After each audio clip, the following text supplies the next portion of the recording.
Hello guys, welcome to a new video on Tower of God New World, and in this video we're finally going to review GUSTANG. So how I plan to structure the review videos on my channel is as follows, and please let me know if you think I should change something, if you have any ideas for improvement, if you think I missed anything, or just let me know your thoughts on how I'm planning to review the characters.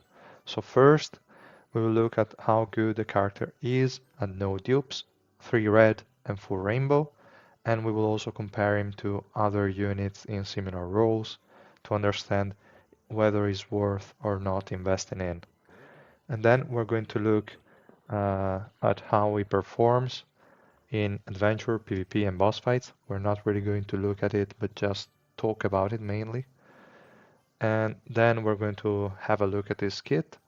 So we will see what his skill actually do, and we will try and understand which ones are good, which ones are bad, and talk about his kit in general.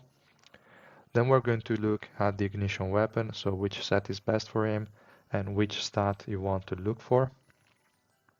And then we're going to talk about gear. That one is going to be quick, so which slots to focus on. We're going to talk about the rapport level you want to get, and that's pretty much all, I would say. We'll see if there are additional things that come to mind while we go through these points, but I would say that's pretty much the structure, so let me know what you think about it in the comment. So first is how this guy performs at no dupes, 3 red and 4 rainbow. I will say that this guy at 0 dupes could reliably help at 2 times, 2.5 times deficits, and anything more than that would just rely on luck and RNG, so a lot of retries. If you take this guy to 3 red, you can push 3 times deficits quite reliably, and 3.5 and 4 times deficits will need a lot of retries still. And that's more or less the point I'm at, and I have him at 3 red, and I don't feel he is as impactful at 4 times deficit because of how his kit works, but we're going to talk about that in the skill section of the video. So that being said, this was mainly for adventure, this thing I said. So for adventure, 0 dupes is just fine, but nothing too important. 3 red is already starting to work, but again, not that impactful. And 4 rainbow is not that much different from 3 red, to be honest. You're just going to apply the attack buff a little bit earlier, and that's about it. So to me, 3 red is more than enough. I wouldn't push him more than 3 red in any case. And 3 red is still quite the investment.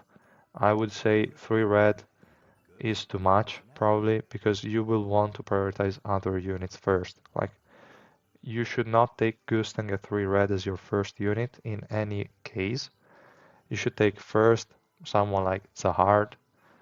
Then if you are running a red team, I would recommend Viol at 3 red over Gustang.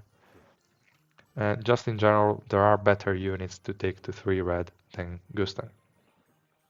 But yeah, that being said, this unit is still valuable. And I will say that in PvP, this guy at 0 dupes is good. You can use him and he's definitely worth it. When you take him a 3 red in PvP, this guy is going to be kind of a monster. He's really, really good. And in that mode, the heals are going to be a lot more relevant than they are in adventure. So yeah, that's basically it. This guy is more like he's stronger in PvP than he is in adventure. And again, against bosses, really no reason to use him, I would say, other the event boss we had now, I think last week, the Everglow tree. Sure, that boss was built for him, but that's just an exception. For normal bosses, you would not want to use this guy at all. So yeah. Other than this, there is not much else to say about how good he is at different kinds of investment. I will say how he compares to other units. So the first unit to compare him to is Evan. Obviously, he's the other SSR Plus support we have. And I will say this, if you're aiming to push the adventure, Evan at 0 dupes is going to be better than Gustang at 0 dupes. Evan at 0 dupes is also going to be better than Gustang at 3 red. And Evan at 0 dupes is also going to be better than Gustang at full rainbow. So yeah, in regards to that content, Evan at 0 dupes outperforms this guy at every level of investment. So yeah, not much to say. Just the fact that Evan's utility is that good, there is not much we can do. Unfortunately, I was hoping for Gustang to have something more in his kit, and we're going to go over it in a second once we get to the skill section of the video. But yeah, that's basically it, guys. We cannot compare him with Evan in Adventure, so yeah. In PvP, is definitely below Evan if he's at 0 dupes, but if you get him at 3 red, I would say he's as good as Evan, and in certain scenarios he's better, but the same as Evan in certain scenarios is going to be better than Gustang, so definitely a good unit for PvP content, and that's about it. I'm not going to compare in PvP because both units are not that useful, but at least Evan has some bosses where he is needed, so he's probably better even in that scenario. That being said, let's compare him to the purple supports we have, so Nare and Kunagero. So this guy at 0 dupes is better than Nare at 3 red, and is comparable to a fully maxed Nare, I would say, in terms of utility and overall performance, but is worse than Kunagero 3 red if we have Gustang at 0 dupes. So that's more or less where he's positioned.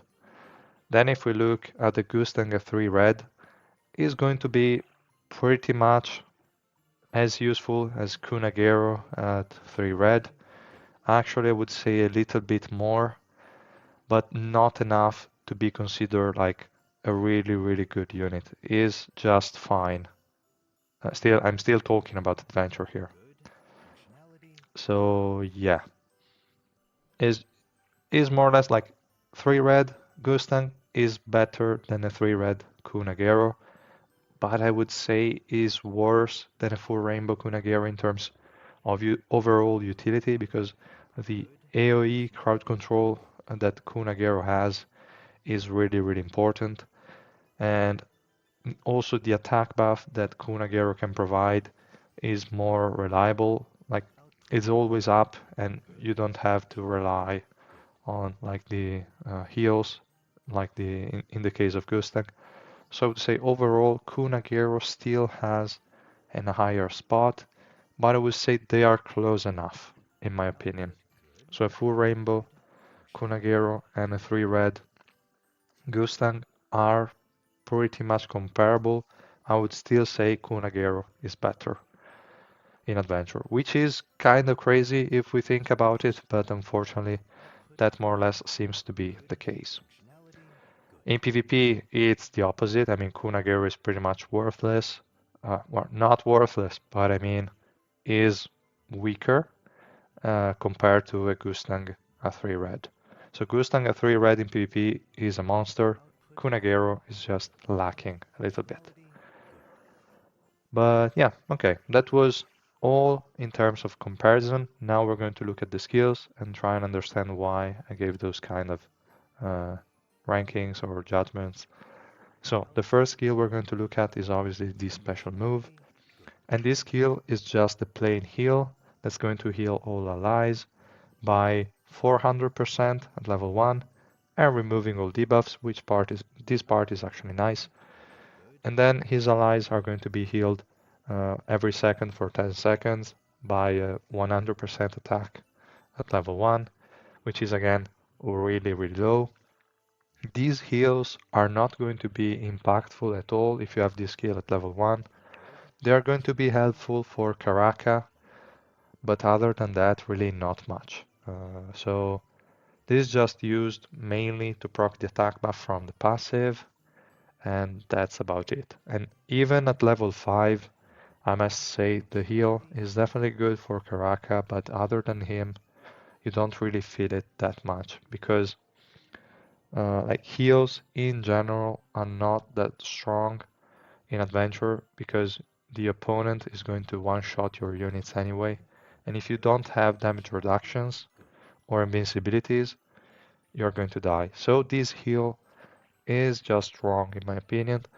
I hoped he would get an like if this skill had physical and magic resistance increased by 30%, this would have made this guy actually really, really good because 30% might not seem like much, but it actually helps. So I would say what I feel like is lacking is some sort of damage reduction in his kit. And that's what's holding him back from the adventure mode. In PvP, we have no such issues because we're not going to face those high deficits.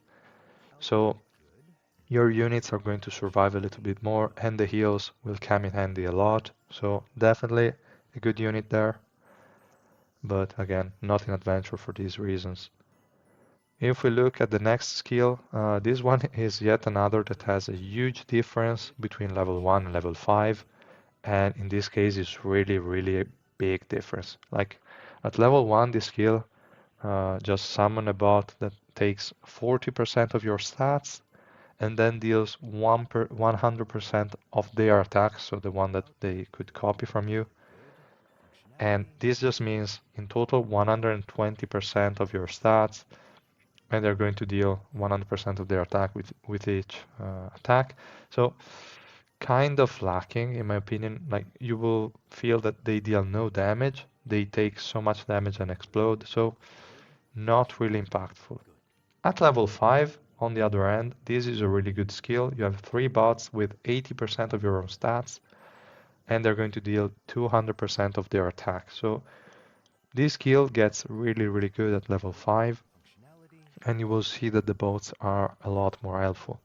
Again, this skill is more useful in PvP uh, because they can deal a ton of damage to yellow opponents at 3 red, and they can also like uh, bait some units because they can take damage, they can be targeted, so some single target units can definitely waste a lot of time just getting down these bots.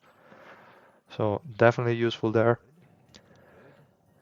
Yeah, the only thing I'm not sure about is which stats they are talking about here. I mean, I'm 99% sure is only referring to attack, defense, and HP, because otherwise it would be completely useless as a skill. But in the case they are talking about also crit rate, crit damage, accuracy, and evasion, that's going to be a problem. Because if they take 80% of your accuracy, then in my case, my GUSTANG has 687 accuracy. If they take 80% of it, it's going to be 540 something, I think. And with that accuracy, they are not going to hit anyone in the floor I'm at. So it's going to make this skill completely worthless, and it wouldn't make any sense. Also because my GUSTANG has a lot of accuracy already. So I'm imagining guys who don't have the second wheel on the 3 Essence facility, or don't have him at Rapport 6, or other things. So it's going to be really, really a terrible skill if it also takes your like 80% of your accuracy.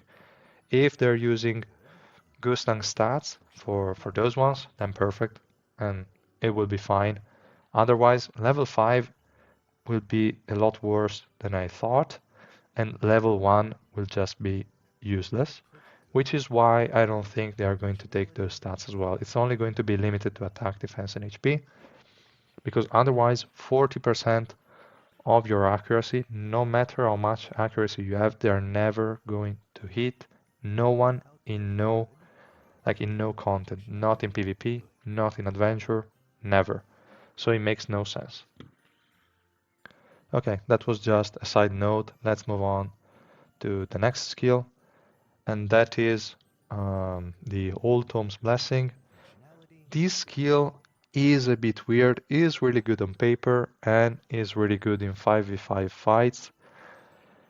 But I will say that what I noticed is that if your units move a lot, like for example Oakin, they're going to be really hard to hit because this is not just a targeting skill. Like it will target the first enemy or ally, but then the jumps will go in the direction of one of your units or the enemy units, and if that unit moves, they are oftentimes not going to hit anything. So if there are a lot of units in the battle and in the middle of the field, okay, you might hit something. But when there are few units left, this skill is just going to be really, really lacking.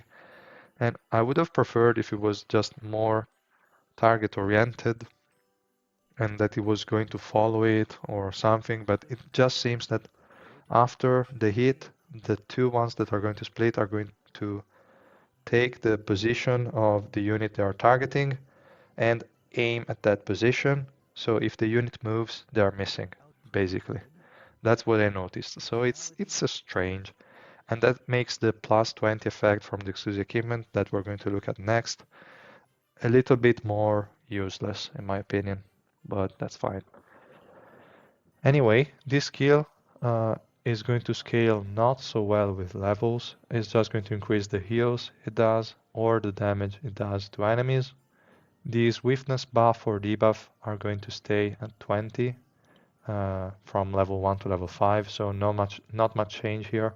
And this is the skill with the least priority when you're looking to upgrade with the different dupes. So definitely leave this skill for last.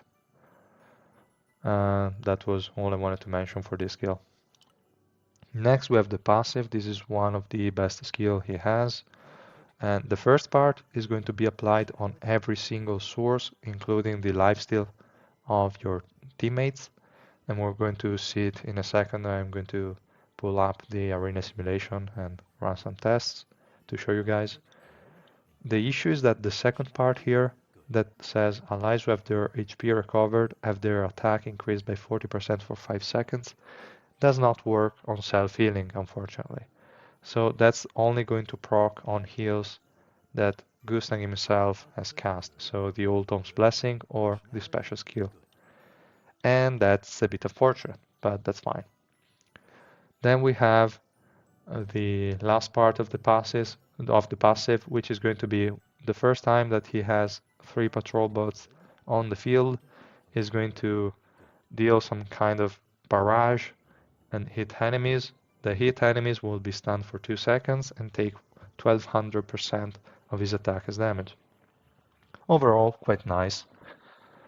And yeah, obviously the values at level 1 are half of those, so 20% more HP recovery, 20% attack, and 600 attack as damage. Still quite nice, but again not as impactful, and that's also the reason why I think Kunagero, a 3 red, is still better than this guy and no dupes, just because this passive, giving only 20% attack, is a bit lacking in my opinion.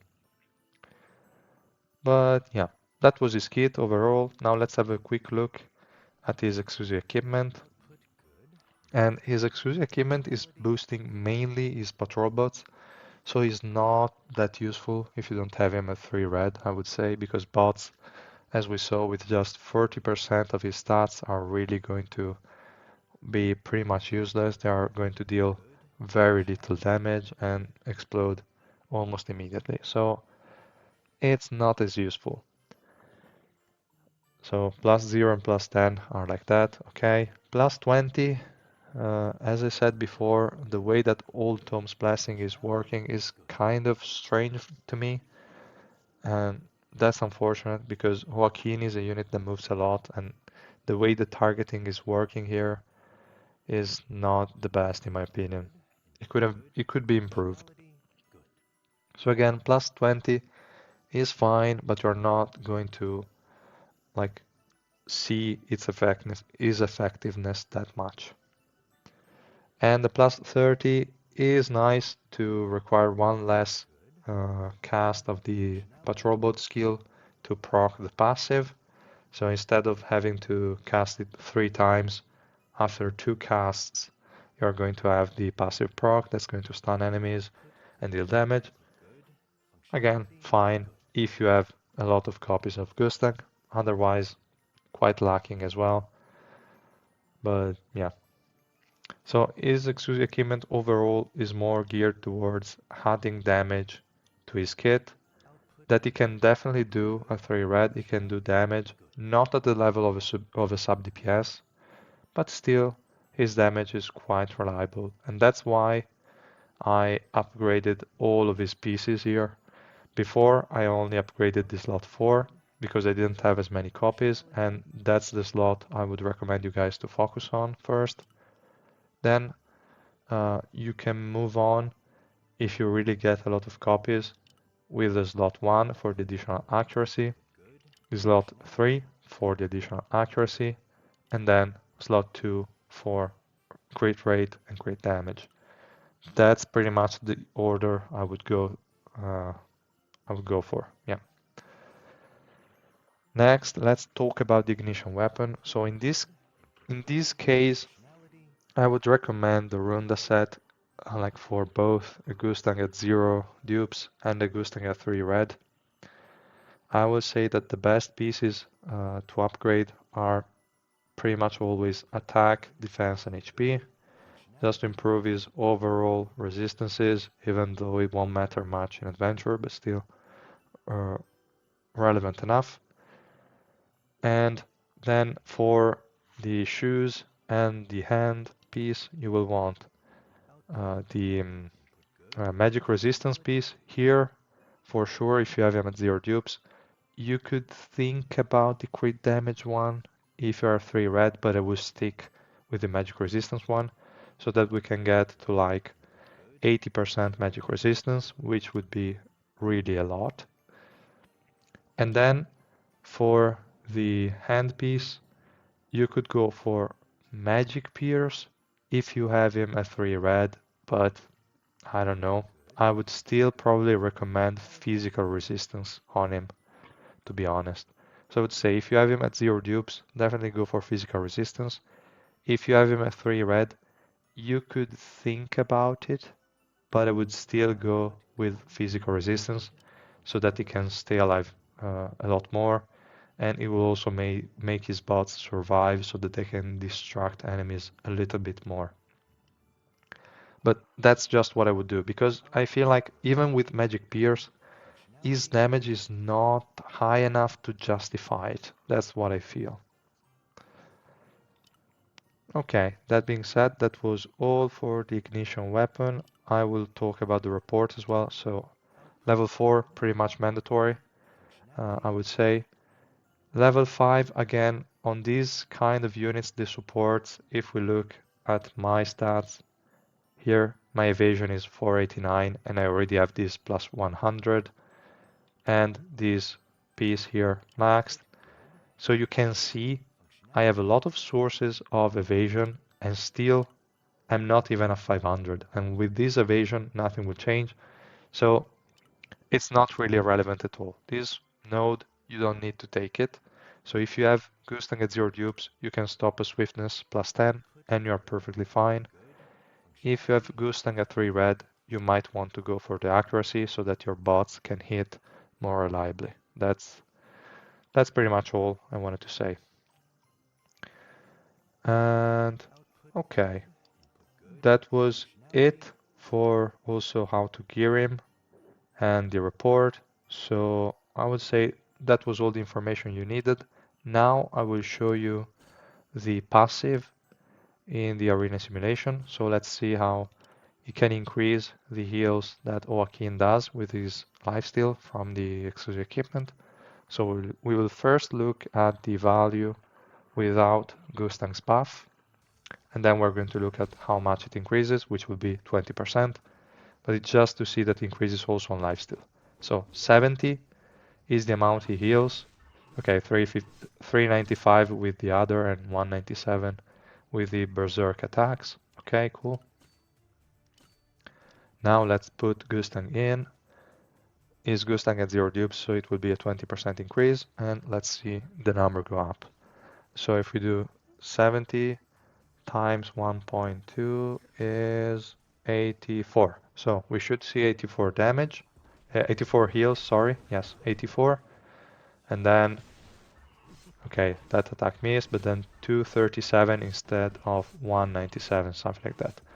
So I will say it works, definitely the passive works as we expected, but we can see that this guy has no attack buff icon yet, because obviously the passive only triggers when Gustang himself heals. So now we can see here attack buff attack increase every second is refreshed, obviously because he receives an heal, and that's it. So that's how the passive works for Gustang. And yeah, I would say that's all, guys. I don't know if you have any questions, please let me know in the comments, and I will try to reply as soon as possible and answer all your doubts. Let me know if this format is fine with you, if you need different information, if you would change anything. Again, let me know in the comments, and I look forward to seeing your comments, guys. And yeah, that was all. I hope this review was useful. If you liked the video, please drop a like and subscribe to my channel, and I will see you guys in the next video. Bye!